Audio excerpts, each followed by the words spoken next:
Hey guys, Footy Manager TV here, and welcome to episode number 13 of my Sunderland FIFA 14 Next Gen Career Mode. You see here, against Southampton, a sim match. We picked up a 2-0 result.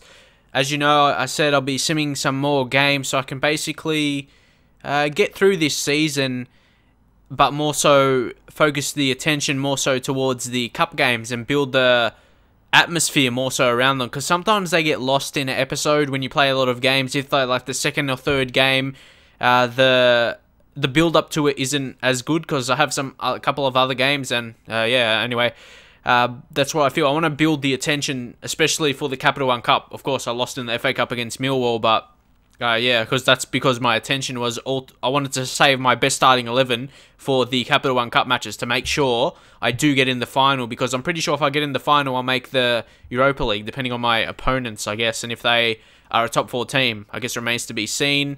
Here, negotiating for some players. I actually did want to sell Westwood to get some money, to offer contracts to some others, and maybe approach to sign at least one other. And with that, it'll be able to give me more money, because then I can just start Manone, which I've been doing, then bring Jordan Pickford into the backup role for keeper. I don't see, like, you don't need 2 amazing keepers, you just need one and one young prospect, in my opinion. That's like one reason what I mean about building your squad and making use of your money and selling players that aren't required. And here you see Andrea Desena will be departing the club, but it's a perfect swap, to be honest. Estigarribia is swapping for him. It's perfect. Getting Estigarribia for free and letting Desena go is just a good deal for me. He's about 4 years younger and he's quicker, and yeah, it's all better. You see, now we have the funds, and now we can go sign another player. You know, we have Key on loan from Swansea, so I will be looking to sign another free transfer, a central midfielder, more so. But there's a couple guys I wanted to get, but one of them I won't end up getting. You'll see that in a second anyway. There's Adelan Santos, who I went for, but this guy, Albin Ekdal, is the guy I wanted. I know he's a very well-rated player in the game, because I've used in Ultimate Team, actually, so I didn't need for him to be scouted. But for some reason, I scouted him, but it doesn't show his attributes. Like, I remember seeing his attributes before, but now they've suddenly gone away. Is anyone else on the same on career mode? Does anyone know why that happens? Or do you have to scout them, keep scouting them? If you stop, do they eventually go away? Because I remember seeing his attributes and his overall before, but now you can't see it. So if that's the thing, if after some time it goes away, that will make sense. Also, Adelan Santos, I made the offer for him, but then I just realized my squad was too big. So it did get accepted, but we didn't go through the deal with him. But we did sign Kabul on a free transfer, so that extra centre-back is covered anyway. I just thought we need another one, like, because 2 are going out. I thought 2 needed in, because, you know, we got the retiring Wes Brown and John O'Shea. I thought we needed 2. We got Kabul coming in, so I wanted another guy. But I think next season I'll be using some of my transfer budget to actually sign a centre-back, and I believe I did. If I can't remember correctly, but I think I did. You're just gonna have to wait and see. So I try to negotiate. You still see my budget is really, really low. So yeah, we just have to see how it goes. But now we've got a match against Hull City. It's a match you would expect us to at least stand some chance in. If you look at the leaderboard, or I keep saying leaderboard because I'm playing Football Manager, the leaderboard on there to see, yeah, because you gain points or whatever, like online leaderboard. But anyway, moving on, yeah, the table. You see Hull City 19th. And that happened. We won 1-0. Very, very good to win there. And I kind of edit different parts here so I can just get through the result quickly. To shorten down the video. That's why you didn't see me actually pressing on sim match, but I did. But anyway, those matches are not too much importance. We're going to finish lower mid-table in the league, like I've been saying. So the league matches aren't of any relevance. Like, just make sure I don't get relegated, and then that's it. So Ekdal's in, and Santos is out because it couldn't be accepted. And Ekdal's, if not better than Key, to be honest. Like, he's got some potential in the game, I think, as well. But all I know, he's in the high 70s. That's what I know. But he might have improved also throughout the season. I don't know if he's a young player. Like, he's about that medium age, like 26 or something. I don't know, 25, 24. One of those middle, like he's a mid-20s. So, yeah, that's what he is. But anyway, all the importance, like I said at the start of this video, all the importance now is on Capital One Cup. My league matches, no importance at all. I might play a few here and there, but for the majority, I'm going to be simulating them and focusing on this Capital One Cup. And if I do win it, I'll be expected, well, yeah, I'll have what I did win. But I would imagine we'll be facing Manchester United, because they should beat their opponent.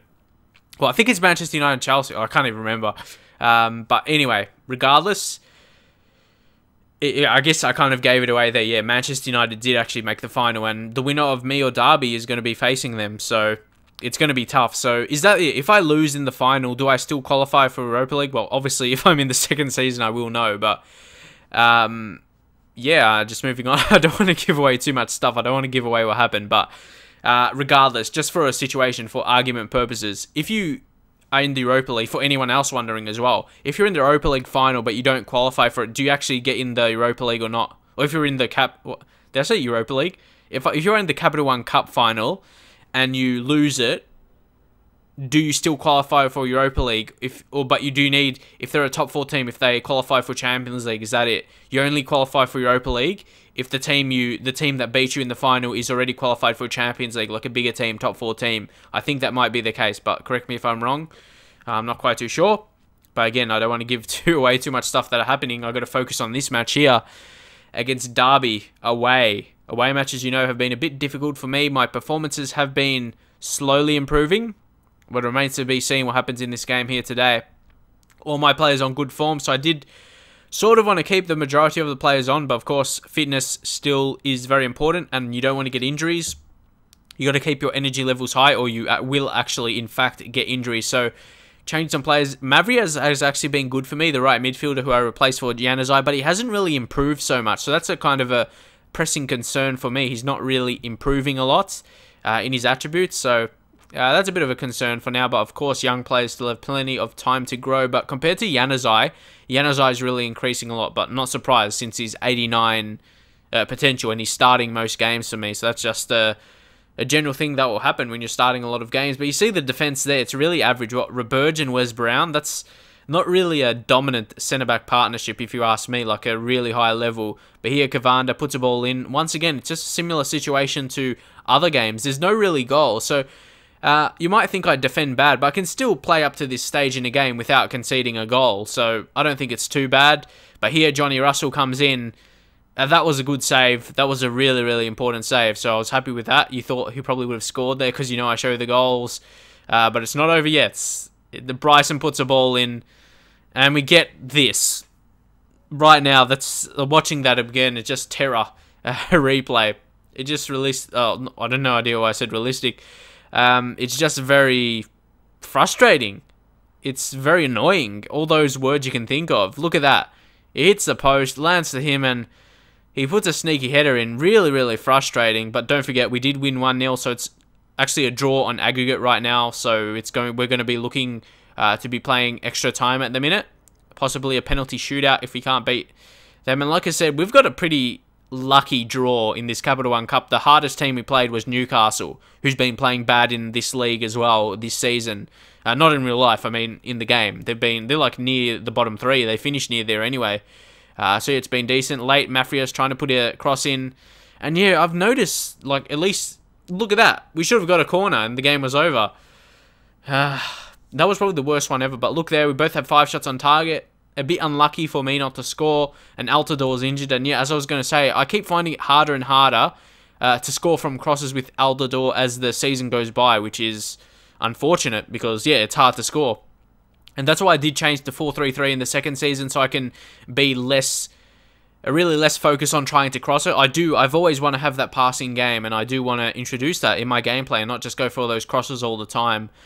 And you might see that with the kind of striker, yeah, another striker that I want to sign, because I want to sell Stephen Fletcher, and when, I can't remember his name, Danny Graham, when he comes back to the team, I probably want to sell him as well. I want to have players, attacking players in the attacking third that are good dribblers and good passers, not really tall strikers, apart from Altidor, because Altidor is a beast in the game. His strength is amazing, so I'll be keeping him.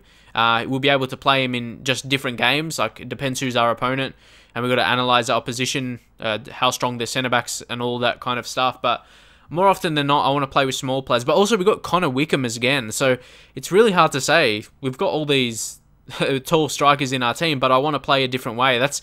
I reckon that's another reason why I probably haven't been getting the results I wanted, is because my strikers don't really suit the way I play. Like, I suit with short passing and not crossing. I don't want to score goals by crosses, but I had to play that way because of the type of strikers I had. So We had 9 shots on target and didn't score 1. That was a bit unlucky from my view. Had heaps of shots on target, but didn't show them because it wouldn't make this episode too long. But here, penalty shootout to get in the final, and they miss.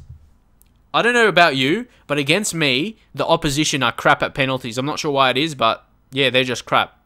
Nothing to do with my penalty taking. You see we slot it there, but still, I mean, they can't even get on target a lot of the time. But nonetheless, Manone, he's a solid goalkeeper. He's improving throughout the whole season, and he just stands up there. So predictable, to be honest. Again, I'm not sure about anyone else, but I really notice when they go straight a lot of the time, and Altidore comes in here, and he does that bang. Never going to save that keeper. I guess if he dived the right way, he could have, but I guess you'll never know. Jacobs coming in for Derby. They desperately need a goal, and they just hit it straight at Vito Manone once again.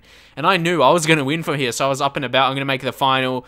And then here, Verratti just had to come in, just had to smash it. And he does that. One of the weakest penalties I've ever took, but still we're in the box seat. They've missed 3, and I've just missed the 1. Then Bryson comes in. Can Manone do it again? He can't. That was an amazing penalty. It's definitely what they needed from their other penalties. But here, I believe Catamol to finish it off, to get in the final of the Capital One Cup, and a pretty stunning penalty, one of the best. And he puts us in. They missed too many. Exactly what I mean. And a lot of saves by Manone. A lot of them went straight down the middle, and it was fairly simple to save. As you see there, we get into the final, I believe, now of the Capital One Cup. Fantastic effort considering my league performances. And we had 9 shots on target. Again, going back to that point of not scoring from 9. And you see Manchester United beat Chelsea. I was correct. So we're going to face Manchester United in the Capital One Cup final. Imagine if I win it. That would be insane. But judging off my previous performances, like, I found it really hard just to play against other big teams. So you're going to have to see what happens in that final. If you want to see it, just hit the likes. Just hit up the likes. Get as much likes on this video as you can. And I'll be uploading it very shortly. It's going to be a big game. I guess important of the season. If we can win that, I can say we actually won a competition with Sunderland. I can say I won a competition. And you think, well, obviously the board wouldn't fire me after winning a competition.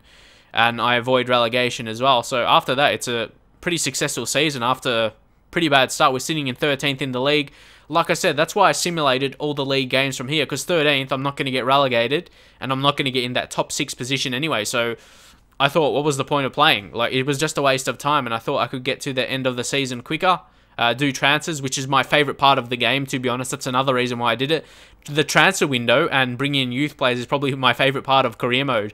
Matches, especially league matches. League matches get very competitive. Oh, repetitive, sorry, not competitive.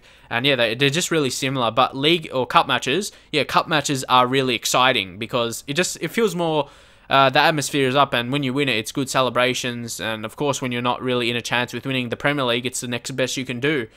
So it's for like a mid-table team. The league matches eventually, they lose their point. And look here, Bento Murillo looks very good. All these prospects, or at least some of them, are going to be in the team in the future. That's the highlights. This is the highlights of the first season, to be honest, unless we win the Capital One Cup. These guys who've signed, or at least signed up to our youth academy, they're going to be good in the future. Look, Thiago Cunha as well. Oh, we've got some good prospects. I can't wait to get them in the first team. Like, some of them I still got in my youth academy, and I'm waiting just to play through so I can get them. Another reason why I sim games, to get through to May 1st, to get their potential update and their overall update, and then sign them to the first team and get that exciting moments when you finally see how good they are and if they have 5-star skills or not. That's the exciting part for me. So if you want to see that, yeah, when you get to May 1st, if you're excited to see the potentials and the overall, you can see that soon. So we move up to a decent position. If you want to see some more of this series, just drop in the likes like I said. Drop some comments as well for me to read once I upload this. And I'll see you guys next time.